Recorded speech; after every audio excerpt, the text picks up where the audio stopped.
In 3D VIA Composer V6R 2012, there are some great new tools for enhancing the display of your graphics. The first one we'll look at is depth of field. To use this, all we have to do is specify the component or the position that we want to remain in focus, and then make sure that we turn on perspective. To exaggerate this effect, I'm just going to grab those three components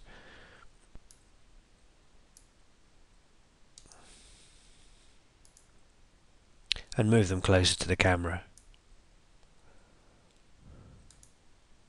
Hopefully you can now see quite clearly that those three parts remain tightly in focus while the rest of our components are blurred. Next, we have some nice new ways of displaying shadows. These work in all types of lighting conditions, again creating much more realistic graphics. We can also control the amount and intensity of the ambient occlusion effect. Down in our viewport settings, you can see that we've got controls for the intensity and the radius of the ambient occlusion. And finally, we'll move on to the glow effect. In order to see that, it's easier to see with a dark background. So I'm just going to change our background setting to be black.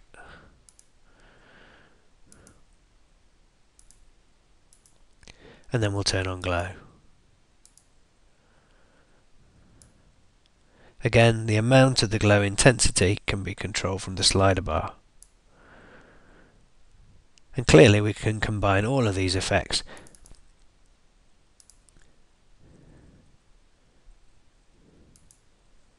to produce some really nice high quality images.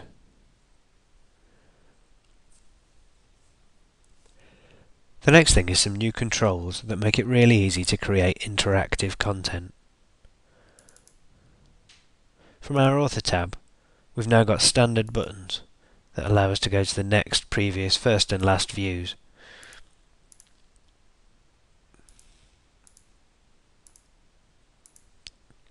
We'll just quickly drop one of each onto our current view. I'm not worrying too much at this point about the size or position, because of course we can tidy them up really quickly using a magnet line.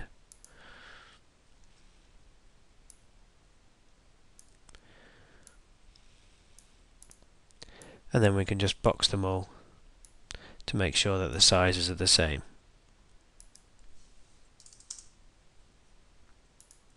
And of course, if we want all of those buttons to appear in every one of our views, we'll just update the current one first of all, and then select the 4 buttons, select the views that we want them to now appear in, and then apply those actors to all of those views. And to test that functionality, we can just drop out of design mode and see that we've now got next, previous, first and last.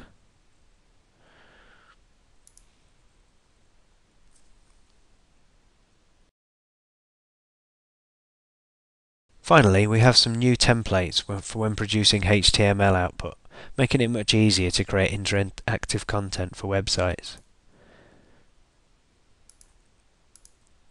So when we go to publish a HTML, we've now got a choice of 6 standard templates, so we can choose whether we want to include information like the bill of materials, standard views and custom properties and so on. So here's an example, and we can see this one's got the standard views, so we can quickly jump between those.